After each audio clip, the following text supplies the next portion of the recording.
Hello and welcome back to Brendan Moyer's Playwright Corner, where I read plays, poems, or whatever's currently striking my fancy at the moment. Today we're going to be reading one of my own personal favorites of August Strindberg's, entitled A Dream Play, written in 1902. The dramatis personae are the voice of Father Indra, Indra's daughter, the glazier, the officer, the father, the mother, Lena, the doorkeeper, the bill sticker, the prompter, the policeman, the lawyer, the dean of philosophy, theology, medicine, and of law, the chancellor, Kristen, the quarantine master, the elderly fop, the coquette, the friend, the poet, he, she, doubles with Victoria's voice, the pensioner, ugly Edith, Edith's mother, the naval officer, Alice, the schoolmaster, Nils, the husband, the wife, the blind man, the first coal heaver, the second coal heaver, the gentleman, the lady, singers and dancers, members of the opera company, clerks, graduates, maids, schoolboys, children, crew, and righteous people. We'll see how well my voices don't confuse themselves. Prologue. An impression of clouds, crumbling cliffs, ruins of castles and fortresses. The constellations Leo, Virgo, and Libra are seen, with the planet Jupiter shining brightly among them. On the highest cloud peak stands the daughter of Indra. Indra's voice is heard from above. Indra's voice. Where art thou, daughter? Daughter. Here, father, here. Indra's voice. Thou hast strayed, my child.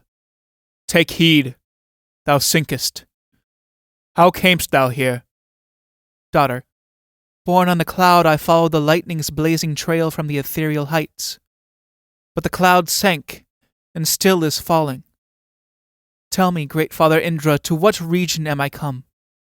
The air is so dense, so hard to breathe. Leaving the second world, thou camest to the third. From Kukra, star of the morning, far art thou come and enterest earth's atmosphere. Mark there the sun's seventh house that is called the scales. The morning star is at the autumn weighing, when day and night are equal. Thou speakest of earth. Is that the dark and heavy world the moon lights up? It is the darkest and the heaviest of all the spheres that swing in space. Does not the sun shine there? It shines, but not unceasingly. Now the clouds part, and I can see. What seest thou, child? I see that earth is fair. It has green woods, blue waters, white mountains, yellow fields. Yes, it is fair, as all that Brahma shaped. Yet in the dawn of time was fairer still. Then came a change, a shifting of the orbit, maybe of more. Revolt followed by crime which had to be suppressed. Now I hear sounds arising. What kind of creatures dwell down there? Go down and see. The Creator's children I would not decry. It sounds as if it has no cheerful ring. So I believe. Their mother tongue is called complaint. Truly a discontented, thankless race is this of earth. Oh, say not so. Now I hear shouts of joy and blare and boom. I see the lightning flash. Now bells are pealing and the fires are lit. 1,000 voices rise, singing their praise and thanks to heaven. Thy judgment is too hard on them, my father. Descend and see, and here then come again and tell me if their lamentations and complaint are justified. So be it. I descend. Come with me, father. No, I cannot breathe their air. Now the cloud sinks. It's growing dense, I suffocate. This is not air, but smoke and water that I breathe. So heavy that it drags me down and down. And now I clearly feel its reeling. This third is surely not the highest world. neither the highest truly nor the lowest.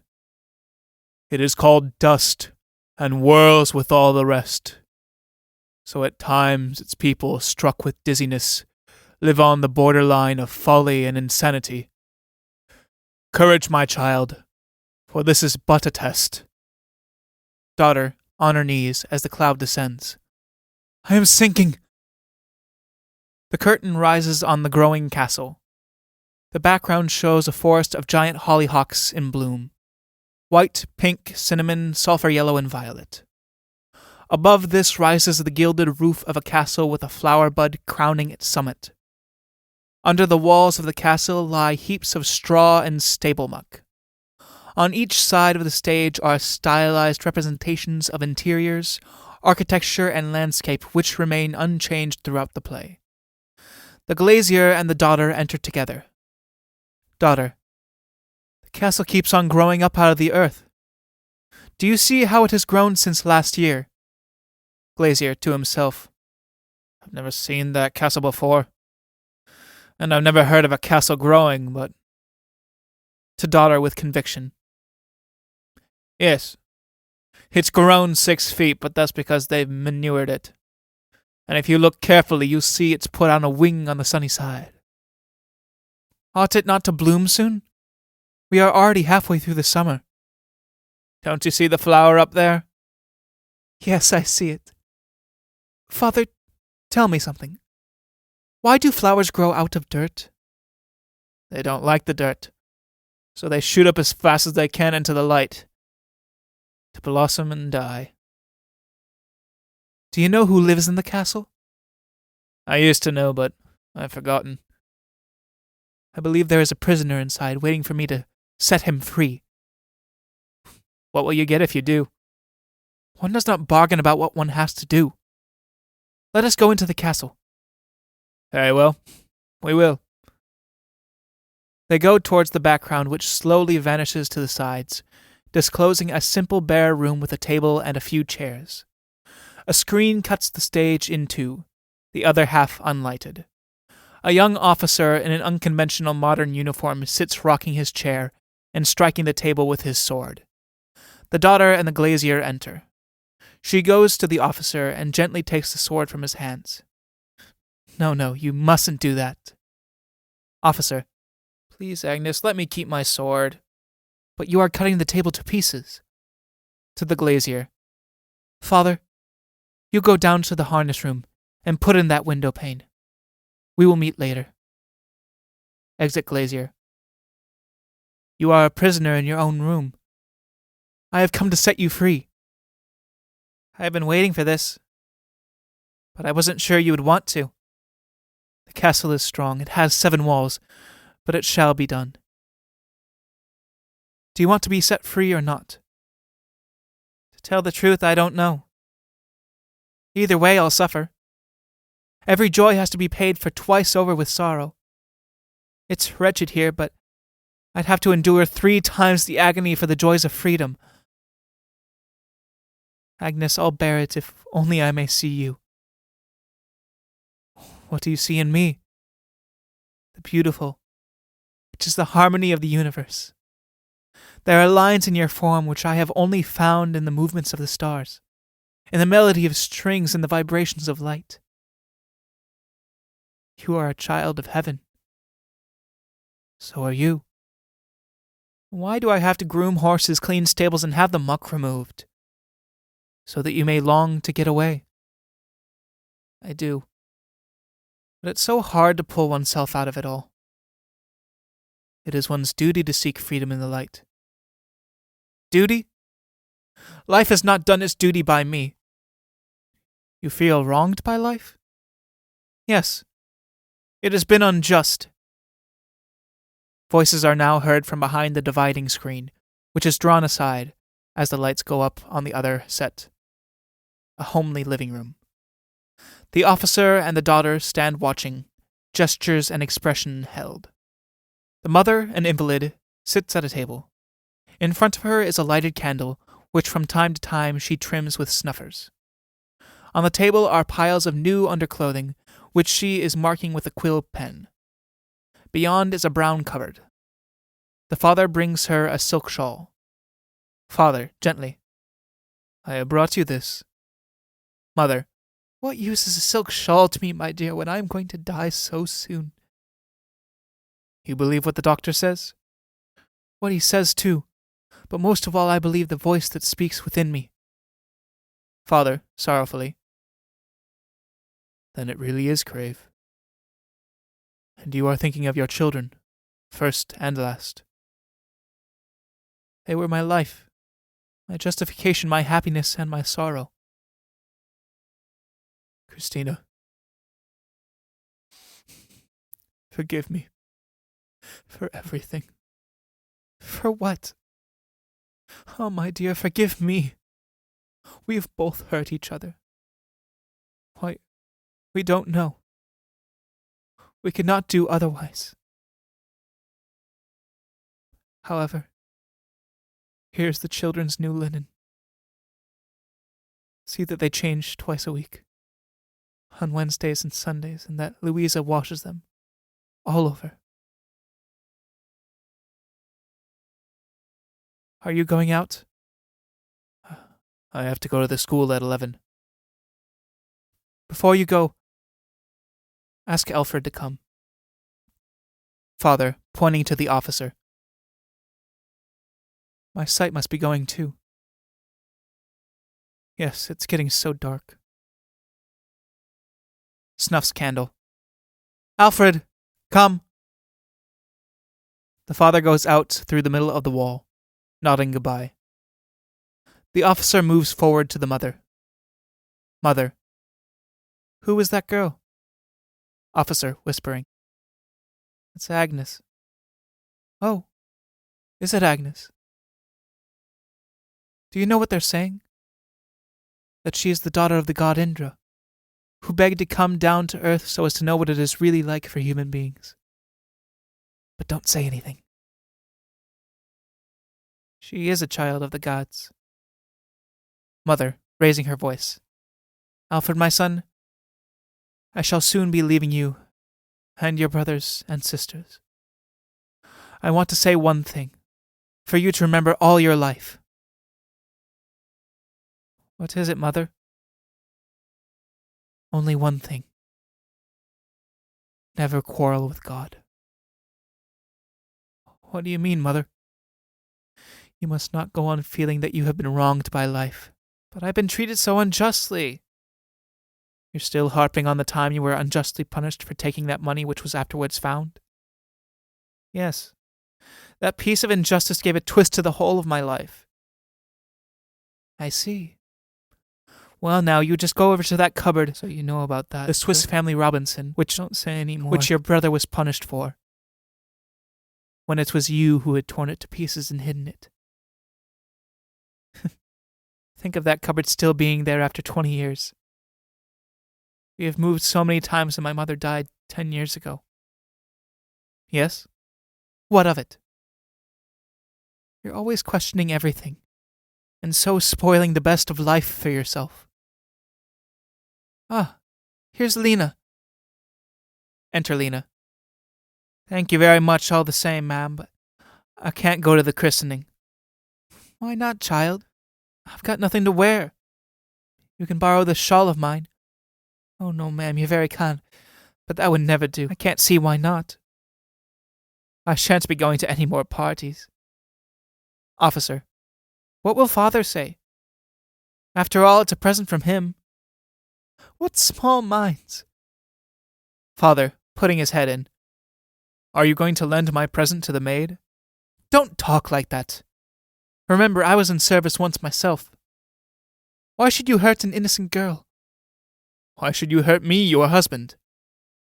Ah, this life. If you do something good, someone else is sure to think it bad. If you are kind to one person, you're sure to harm another. Ah, this life. She snuffs the candle so that it goes out. The room grows dark, and the screen is drawn forward again. Daughter of Indra. Human beings are to be pitied. Officer. Do you think so? Yes. Life is hard. But love conquers everything. Come and see. They withdraw and the background disappears. The officer vanishes and the daughter comes forward alone. The new scene shows an old, derelict wall. In the middle of the wall, a gate opens on an alley leading to a green plot where a giant blue monk's hood is growing. To the left of the gate is the door window of the stage doorkeeper's lodge. The stage doorkeeper is sitting with a grey shawl over her head and shoulders, crocheting a star-patterned coverlet. On the right is an announcement board which the bill sticker is washing. Near him is a fishnet with a green handle and a green fish box. Further right, the cupboard from the previous set has become a door with an air hole shaped like a four-leafed clover. To the left is a small lime tree with a coal-black stem and a few pale green leaves. The daughter goes up to the doorkeeper. Daughter, isn't the star coverlet finished yet? Doorkeeper, no, my dear. 26 years is nothing for such a piece of work. And your sweetheart never came back? No, but it wasn't his fault. He had to take himself off, poor fellow. But that was 30 years ago. Daughter, to bill sticker. She was in the ballet, wasn't she? Here, at the opera. Bill sticker. She was the prima ballerina. But when he went away, it seems he took her dancing with him. So she never got any more parts. All complain. With their eyes and with their voices too. I haven't much to complain of. Not now I've got my net and my green fish box. Does that make you happy? Yes, very happy. That was my dream when I was little, and now it's come true. I'm all of 50 now, you know. 50 years for a fishnet and a box. A green box. A green one. Daughter to doorkeeper. Let me have that shawl now, and I'll sit here and watch the children of men. But you must stand behind and tell me about them. The daughter puts on the shawl and sits down by the gate. Doorkeeper. This is the last day of the opera season. They hear now if they've been engaged for the next. And those who have not? Lord Jesus, what a scene. I always pull my shawl over my head. Poor things. Look, here's one coming. She's not been engaged. See how she's crying. The singer rushes in from the right and goes through the gate with her handkerchief to her eyes. She pauses a moment in the alley beyond and leans her head against the wall, then quickly goes out. Daughter. Human beings are to be pitied. But here comes one who seems happy enough. The officer comes down the alley, wearing a frock coat and top hat. He carries a bouquet of roses and looks radiantly happy. He's going to marry Miss Victoria. Officer, downstage, looks up and sings, Victoria, Victoria. The young lady will be down in a minute. Woman's voice from above sings, I am here. Well, I am waiting. Daughter, don't you know me? Officer, no. I only know one woman, Victoria. 7 years I have come here to wait for her. At noon when the sun reaches the chimneys, and in the evening as darkness falls. Look at the paving. See? Worn by the steps of the faithful lover. Hurrah! She is mine.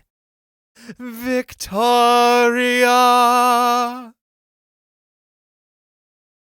Well, she is dressing now. To the bill sticker.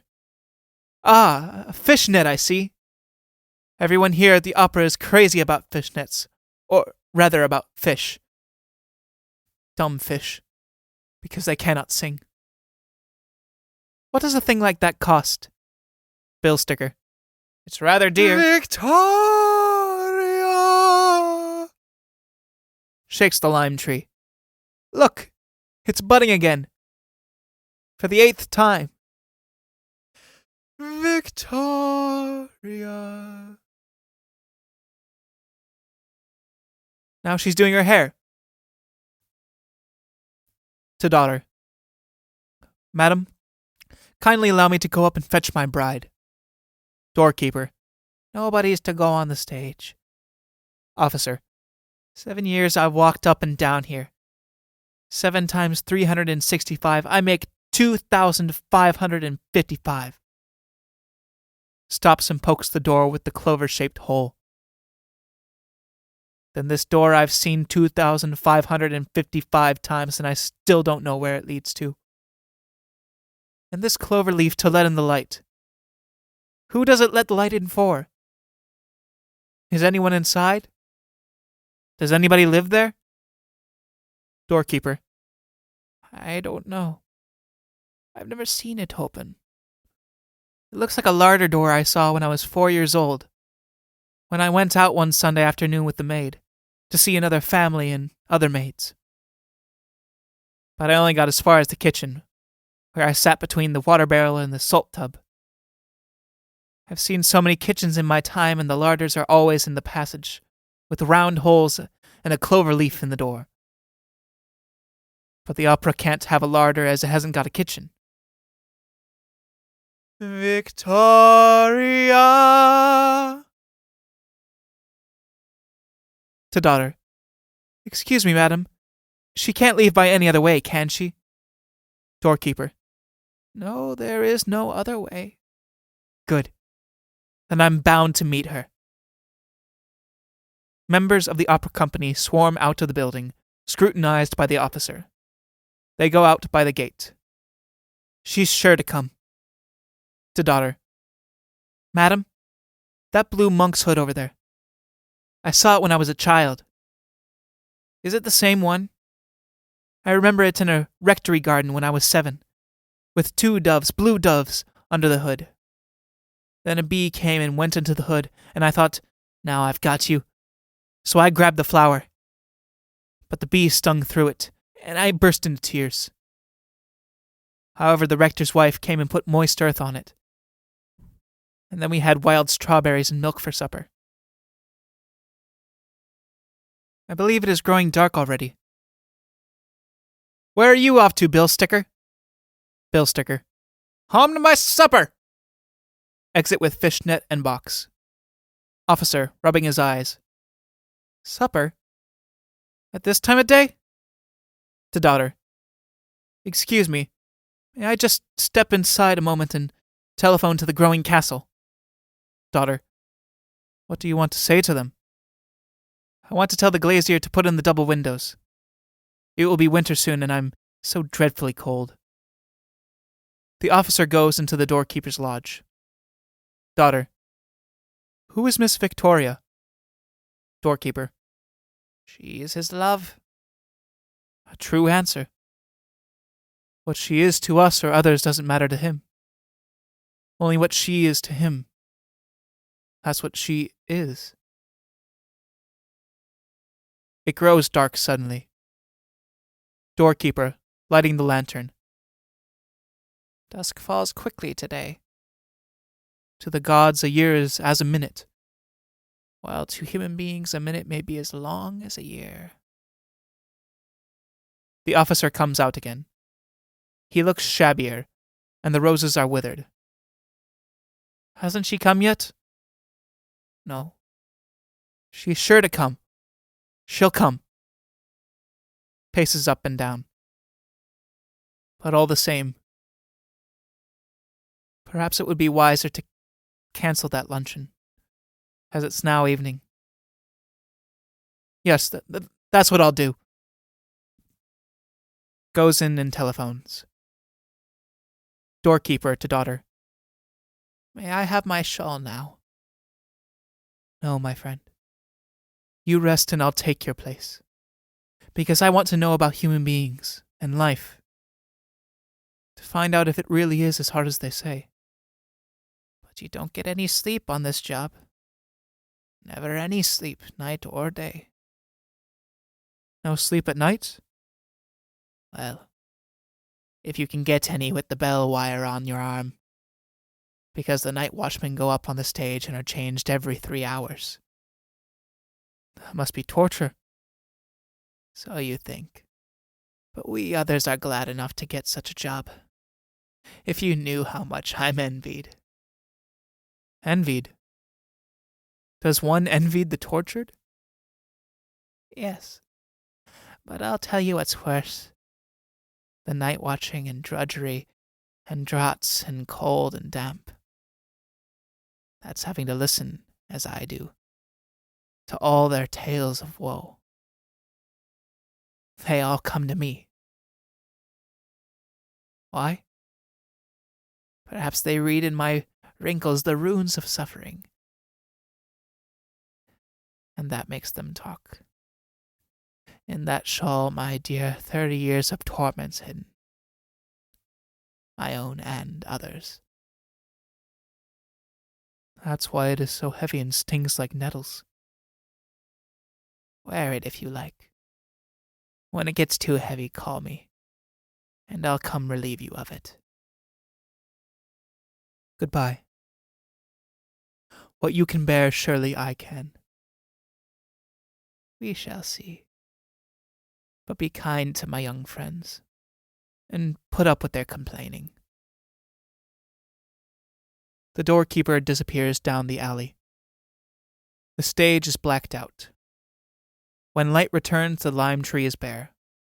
The blue monkshood withered, and the green plot at the end of the alley has turned brown.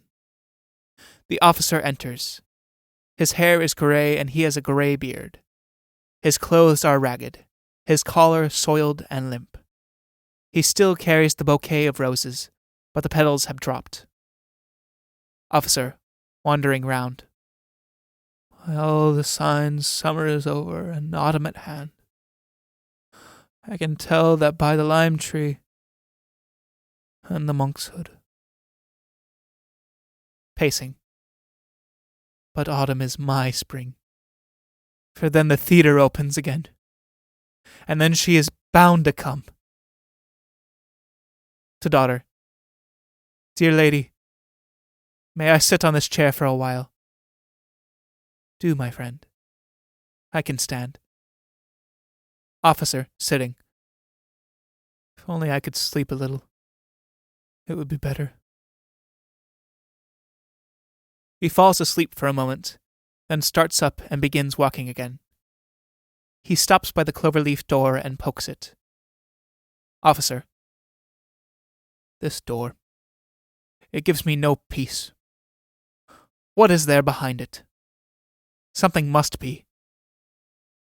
Soft ballet music is heard from above. Ah, the rehearsals have begun. The lights come and go like a lighthouse beam. What's this? Speaking in time with the flashes. Light and darkness. Light and darkness. Daughter, with the same timing. Day and night. Day and night. A merciful providence wants to shorten your waiting. And so the days fly, chasing the nights. The light is now constant. The bill sticker enters with his net and his implements. Officer. Here's the bill sticker with his net. How is the fishing? Bill sticker. Not too bad. The summer was hot and a bit long. The net was all right, but not what I quite had in mind. Not what I quite had in mind. Excellently put. Nothing ever is as one imagined it. Because one's mind goes further than the act, goes beyond the object. He walks up and down, striking the bouquet against the walls until the last leaves fall. Bill sticker. Hasn't she come down yet? No, not yet, but she'll come soon. Do you know what's behind that door, bill sticker? No. I've never seen it open. I'm going to telephone a locksmith to come and open it. Goes into the lodge. The bill sticker pastes up a poster and moves away. Daughter. What was wrong with the fishnet? Bill sticker. Wrong? Well, there wasn't anything wrong exactly. But it wasn't what I had in mind. And so I didn't enjoy it quite as much. How did you imagine the net? How? I can't quite tell you. Let me tell you. In your imagination, it was different. Green, but not that green. You understand, madam. You understand everything. That's why they all come to you with their troubles. Now, if you'd only listen to me just this once. Gladly. Come in here and pour out your heart. She goes into the lodge.